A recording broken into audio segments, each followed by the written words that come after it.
ایک دفعہ کی بات ہے کہ سلطان محمود غزنوی اپنے دربار میں موجود تھے۔ دربار لگا ہوا تھا۔ دربار میں ہزاروں افراد شریک تھے، جن میں اولیاء کرام، کتب اور ابدال سب شامل تھے۔ سلطان محمود غزنوی نے سب کو مخاطب کیا اور ان سے ایک سوال کیا کہ اے لوگو، تم میں سے کوئی شخص ایسا ہے جو مجھے حضرت خضر علیہ السلام کی زیارت کرا سکتا ہے؟ سلطان محمود غزنوی کا سوال سن کر سب لوگ خاموش رہے۔ اسی دربار میں ایک دیہاتی شخص بھی موجود تھا۔ دربار میں بیٹھا وہ دیہاتی شخص کچھ دیر بعد کھڑا ہوا اور بولا۔ دیہاتی نے کہا کہ میں آپ کو حضرت خضر کی زیارت کرواؤں گا، پر آپ کو اس کے لیے میری کچھ شرائط پورا کرنا ہوں گی۔ اس پر سلطان محمود غزنوی نے شرائط کا پوچھا تو دیہاتی عرض کرنے لگا کہ اے سلطان، مجھے 6 ماہ دریا کے کنارے چلہ کاٹنا ہوگا، لیکن میں ایک غریب آدمی ہوں اور میرے گھر کا خرچہ آپ کو اٹھانا ہوگا۔ سلطان محمود غزنوی نے بھی شرط منظور کر لی۔ اس شخص کو چلے کے لیے بھیج دیا اور گھر کا خرچہ بادشاہ کے ذمہ ہو گیا۔ 6 ماہ گزرنے کے بعد سلطان نے اس شخص کو دربار میں حاضر کیا اور پوچھا کہ بتا اے دیہاتی، میرے کام کا کیا ہوا؟ تو اس پر دیہاتی کہنے لگا، حضور، کچھ وظائف الٹے ہو گئے ہیں، لہٰذا 6 ماہ مزید لگیں گے۔ مزید 6 ماہ گزرنے کے بعد سلطان محمود کے دربار میں اس شخص کو دوبارہ پیش کیا گیا تو بادشاہ نے پھر دوبارہ وہی سوال کیا کہ اے دیہاتی، بتا میرے کام کا کیا ہوا؟ یہ بات سن کر دیہاتی کہنے لگا، بادشاہ سلامت، کہاں میں گناہ گار اور کہاں حضرت خضر علیہ السلام۔ میں نے آپ سے جھوٹ بولا، میرے گھر کا خرچہ پورا نہیں ہو رہا تھا، بچے بھوک سے مر رہے تھے، اس لیے میں ایسا کرنے پر مجبور ہو گیا تھا۔ سلطان محمود غزنوی نے اپنے ایک وزیر کو کھڑا کیا اور پوچھا، اے وزیر، بتا اس شخص کی کیا سزا ہونی چاہیے؟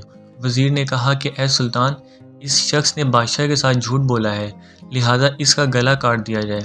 دربار میں ایک نورانی چہرے والے بزرگ بھی تشریف فرما تھے۔ کہنے لگے، بادشاہ سلامت، اس وزیر نے بالکل ٹھیک کہا ہے۔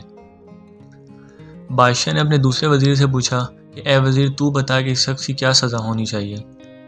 وزیر بولا کہ اے بادشاہ سلامت، اس شخص نے بادشاہ کے ساتھ فراڈ کیا ہے، اس کا گلا نہ کاٹا جائے بلکہ اسے کتوں کے آگے ڈالا جائے تاکہ یہ ذلیل ہو کے مرے، اور اسے مرنے میں بھی کچھ وقت تو لگے۔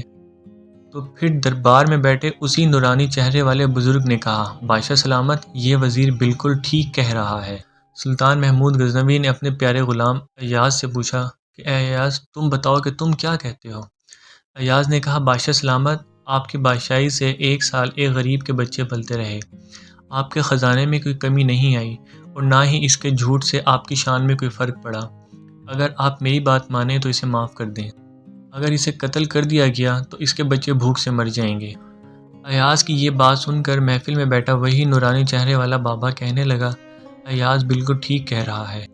اب سلطان محمود غزنوی نے اس بابا جی کو بلایا اور پوچھا، آپ نے ہر وزیر کے فیصلے کو درست کہا، اس کی وجہ مجھے سمجھائی جائے۔ بابا جی کہنے لگے، بادشاہ سلامت، پہلے نمبر پر جس وزیر نے کہا اس کا گلا کاٹا جائے، وہ قوم کا کسائی ہے اور کسائی کا کام ہے گلا کاٹنا۔ اس نے اپنا خاندانی رنگ دکھایا۔ غلطی اس کی نہیں، غلطی آپ کی ہے کہ آپ نے ایک کسائی کو اپنا وزیر بنا لیا۔ دوسرا، جس نے کہا اسے کتوں کے آگے ڈالا جائے، اس وزیر کا والد بادشاہوں کے کتے نہلایا کرتا تھا، کتوں سے شکار کھیلتا تھا، اس کا کام ہی کتوں کا شکار ہے، تو اس نے اپنے خاندان کا تعارف کروایا۔ اس میں بھی غلطی آپ کی ہے کہ آپ نے ایک ایسے شخص کو وزارت دی۔ جہاں ایسے لوگ وزیر ہوں گے تو وہاں لوگ تو بھوکوں سے مریں گے ہی۔ اور تیسرے نمبر پر ایاز نے جو فیصلہ کیا تو سلطان محمود غزنوی، سنو، ایاز سید زادہ ہے۔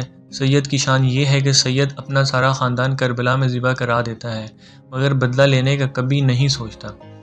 سلطان محمود غزنوی اپنی کرسی سے کھڑا ہو جاتا ہے اور ایاز کو مخاطب کر کے کہتا ہے کہ اے ایاز، تم نے آج تک مجھے کیوں نہیں بتایا کہ تم سید ہو؟ اس پر ایاز کہتا ہے کہ آج تک کسی کو اس بات کا علم نہ تھا کہ ایاز سید ہے، لیکن آج بابا جی نے میرا راز کھولا، تو سنو، آج میں بھی آپ کے سامنے ایک راز کھول دیتا ہوں۔ اے بادشاہ سلامت، یہ بابا کوئی عام ہنسی نہیں بلکہ یہی حضرت خضر علیہ السلام ہے۔